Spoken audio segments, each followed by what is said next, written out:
It's Rachelsey at the movies! Yay! Hey guys, I'm Rachel, this is Kelsey, and we're okay. Our world's been destroyed! It's Rachelsey at the movies! Yay! Hey guys, I'm Rachel, this is Kelsey, and we're Rachelsey, and we went and saw Captain Marvel. Marvel. Yeah, so this movie takes place during the 1990s. It happens before any of the other events besides maybe Captain America, the first Captain America movie. Yeah. That happened in the Marvel Universe. Works as a prequel, I guess, to the Avengers movies, and also has served to set up Avengers Endgame, which comes out this summer. This movie is about Captain Marvel. She's one of the most powerful superheroes in the Marvel Universe. There are actually two Captain Marvels in the comic book universe. There's one that's owned by DC Comics that is not this Captain Marvel. And then there's this Captain Marvel who is owned by Marvel Comics, which most people know from the MCU. I also want to point out that her real last name is Danvers, which is the name in DC's Supergirl. Of that TV show, Supergirl's adoptive parents were the Danvers. Yeah. And I assume that comes from the comics. So they didn't make that up for the show. Confusing. I'm like, could they not pick different names? Like, I don't understand. It's weird. But yeah, I think I was really excited about to go see this movie. Yeah, we got our tickets super early. I didn't know a lot about Captain Marvel. I didn't read any of her comic books when I was growing up or anything, but she is one of the most powerful comic book heroes in that universe. Go wait or skip. I think you should go see this movie.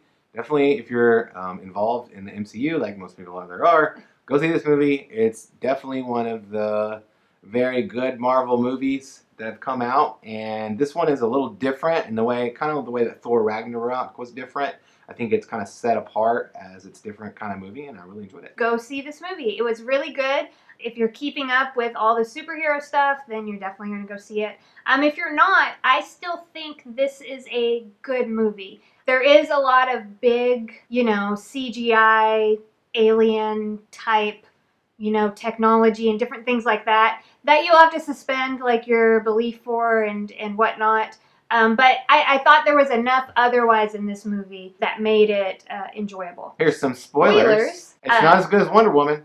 So Kelsey made that statement last night when we came home, and that's what Kelsey thinks. I think the movies are equally good, but for different reasons.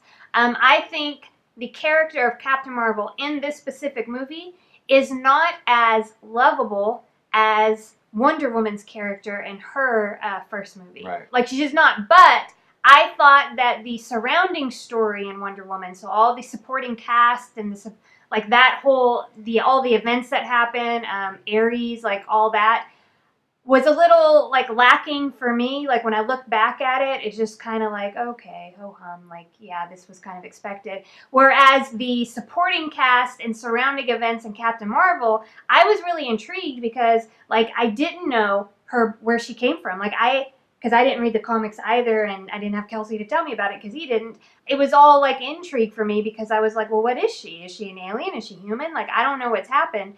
And then they did such a good job with the villains in this movie that even though I had seen all the seasons of Marvel's Agents of S.H.I.E.L.D. and I knew the Kree were blue and horrible, that in this movie I was well, maybe I'm wrong because they did a good job misleading me, and the Skrulls seemed awful, the way they portrayed them. And then you said it was set in the 90s. I thought that was great. They didn't do that with any titles on the screen. Instead, she crashes into a blockbuster and then immediately goes into a Radio Shack. And then the music, the clothing was all very much 90s, and it was kind of, the cars they drove, everything.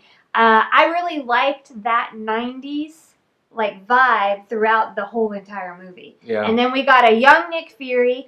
We got a young Phil Coulson, which was awesome. I think especially for any of us that watched Agents of S.H.I.E.L.D., I can't imagine anybody not liking Coulson. So I was oh, it's good. I was really excited, and I think some other people may have even clapped or cheered in the movie when he first came on screen. So I thought all of that. And it was funny. Samuel Jackson was just funny in it all throughout it. The cat in the movie, that whole thing was just funny. So I thought Wonder Woman didn't hold up in that regard. And so for me, the movies just are equal, but in different ways. Yeah, I guess for me, I had a hard time connecting with Captain Marvel as a character. Yeah, I can see that. She I'd seemed like made- very, like, Yeah, it made the serious, one-dimensional. I don't know, just different. Something where I just couldn't connect with her. I was like, oh, I wouldn't like her in real life, and I can't connect with her. But I mean, that's okay. It's okay for people to be different. She was still like, I think the person who played Captain Marvel, Brie Larson, did an excellent job in the role, and the story was fun. And again, like it ties wonderfully to the Avengers series, and also displays Captain Marvel's like amazing powers, which I think was important if you're because at the end of the last movie, of the end of the Avengers movie. Infinity War. We know that the whole time that everything in the other Avengers movies was happening, he never Nick Fury never used that pager to call Captain Marvel. But in this situation, he did, which kind of meant like this was a last resort. This is the most powerful being that I can think of, and I'm gonna hit this thing before I just. And I remember I wasn't sold on that when that happened at the end of Infinity War. When he did that, I was like, I actually had to look up who that symbol was because I didn't even know. And I was like, oh, well, who's that? Look, this person's gonna be like saved, and Thor couldn't, or whoever couldn't.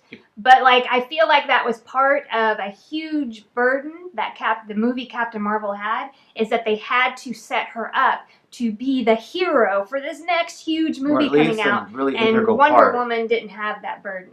The integral part of the solution. In the comic books, if you read the Infinity Gauntlet, you know that the most powerful person in the Marvel Universe is the Silver Surfer.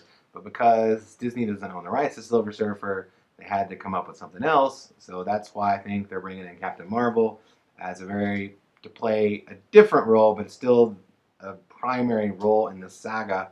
And I'm really excited about it. I'm more excited than ever for Avengers Endgame. And Captain Marvel was an awesome character, and they did a great job. Yeah, you should definitely stay for mid-credit scene. Yeah. And then there's also very end of credit scene. Which is the linchpin. What is it? It's a linchpin. Why is it a linchpin? Brings it all together. Does it? Yeah. Just let them think that. Okay. Well, I'm just saying, the mid-credit scene was, like, phenomenal. Like, I'm so excited for Avengers Endgame. And sometimes we see these scenes and you're just like, oh. You know, like when they had shawarma, I was like, oh. Like, I stayed for this. This wasn't necessary, but Marvel feels like they have to do this now. And they do, like you've trained us. But this, I was so, like, it was awesome. Like, I just really liked it. Well, and the end credit scene is also awesome. It is in a different way. Yeah, entirely different way. I guess that's it. And that's the end of the show. And actually, it's our final show here at Rachelsey at the Movies. Our final show until the next one. Until next time, I'm Rachel, this is Kelsey, and we're Kelchel at the Movies.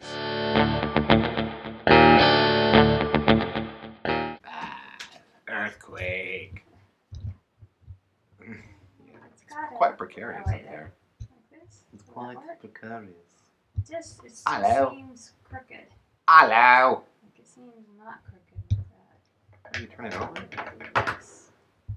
See, it's like right on top of this metal thing is the perfect thing. Or is it? You know what I mean? Or is it perfect, Rachel? We're gonna go with that. She's lit!